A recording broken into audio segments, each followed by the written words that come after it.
La médecine moderne ne soigne pas la maladie, elle la gère. Si vous étiez au courant de ce qui est soigneusement dissimulé à propos des produits médicaux, vous ne les utiliseriez plus jamais avec le même regard. L'univers des soins pharmaceutiques réalise des bénéfices uniquement si votre état de santé demeure instable, non s'il s'améliore durablement. Ce système prospère sur la continuité des troubles, non sur leur disparition. On vous persuade qu'il existe des solutions permanentes. Mais en réalité, ce sont souvent des traitements à renouvellement constant, rarement des remèdes finaux. Pourquoi? Parce qu'un individu rétabli ne représente plus un consommateur actif. Hermès Trismégiste affirmait déjà « Les hommes se détournent de la vérité, car elle leur ôte ce qu'ils croient être leur confort. » Les données sont accessibles à tous. Des centaines de milliards de devises sont engrangées chaque année sur le dos de notre équilibre physique. Et si l'on vous révélait que certaines affections sont maintenues volontairement à un certain seuil pour encourager l'acquisition continue de produits? Observez n'importe quelle plaquette de comprimés. Consultez attentivement les indications. Dans plus de 70% des cas, les prescriptions disponibles ne ciblent pas la source du trouble, mais uniquement ses conséquences apparentes. Rudolf Steiner nous avertissait, la médecine matérialiste ne considère que les effets visibles, oubliant que l'âme et l'esprit gouvernent aussi la chair. Vous vous sentez vidé de votre énergie? Vous endurez des tensions récurrentes, des désordres digestifs fréquents? Ce n'est pas anodin, ce sont des signaux.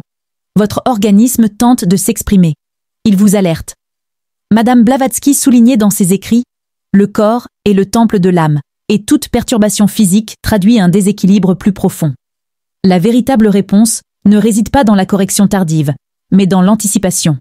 Pourtant, cette voie silencieuse, préventive, n'est presque jamais mise en lumière. Elle ne rapporte pas. Menli Pioli, penseur de la santé intégrative, écrivait « On n'éteint pas un feu en masquant la fumée. L'équilibre se restaure en comprenant la cause. » Fatigue persistante, inflammation répétée, excès de poids, tout cela n'est pas une condamnation irréversible. C'est souvent la conséquence directe d'habitudes de vie. La clé? Elle est entre vos mains. Et surtout, dans la connaissance. Apprenez à écouter votre système intérieur. Reprenez le pouvoir sur votre bien-être. Imaginez une vie où chaque journée commence sans douleur, sans inconfort, sans dépendance à une boîte.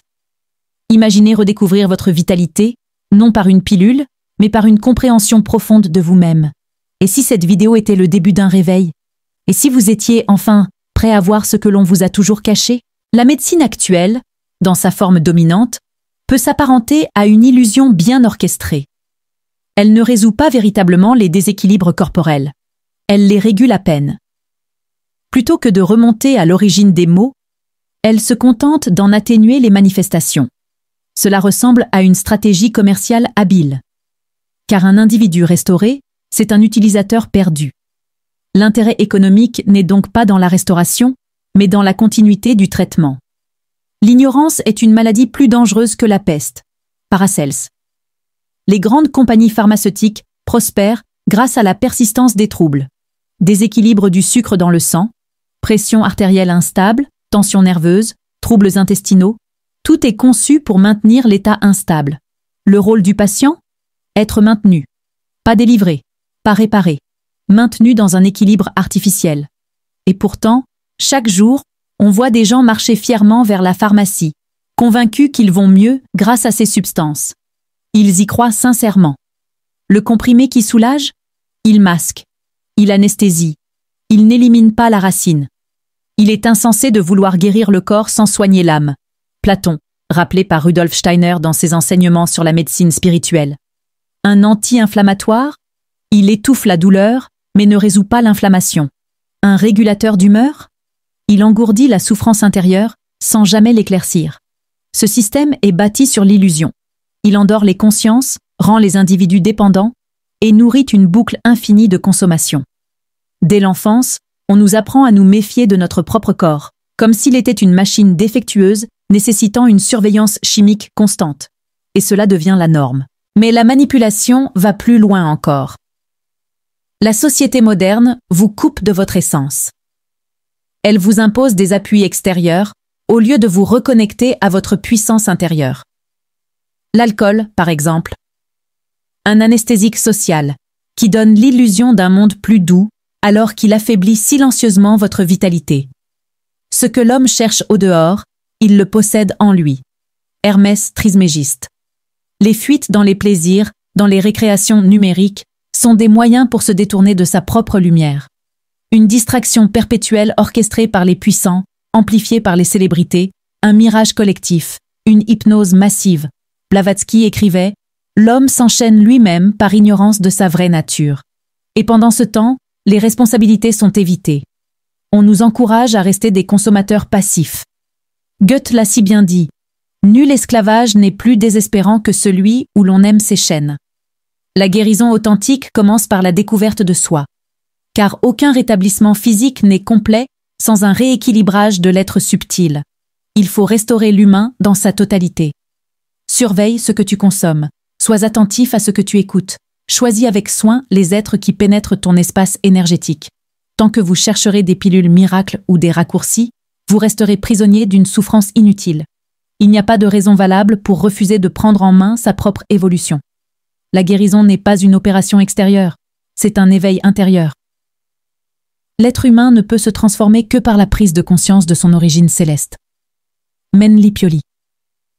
Si tu abandonnes ton pouvoir, d'autres le prendront pour en faire usage à leur guise. Et lorsqu'ils n'auront plus besoin de toi, ils te laisseront tomber. N'oublie pas, l'ignorance de soi est le plus dangereux des poisons. Je vais te donner un conseil. Écoute-le attentivement. Arrête de manger tout le temps. Tu manges beaucoup trop. En fait, notre société nous habitue à manger systématiquement, alors que c'est une grave erreur. On doit manger seulement quand on a faim.